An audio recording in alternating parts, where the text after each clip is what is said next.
Welcome back to the channel. Today we're going to show you how to uninstall SaferWeb from your PC and remove it completely. First, open the Start menu and go to Settings, Arrow Apps, and Features.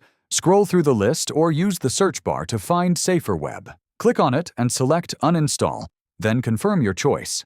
Follow the on-screen prompts in the SaferWeb uninstaller to remove the program files and services associated with it.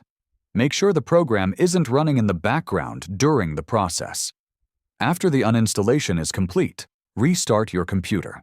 This ensures any remaining files or services are fully removed from your system.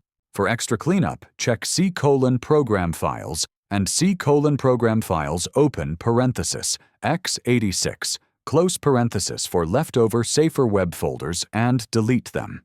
You can also run the Windows Disk Cleanup tool to remove temporary files. Finally, check your browser extensions and remove any SaferWeb add-ons that may still be active. This ensures your browser returns to normal functionality. By following these steps, you can completely uninstall SaferWeb from your PC and restore your system. If this video helped you, hit like, subscribe, and share your experience in the comments.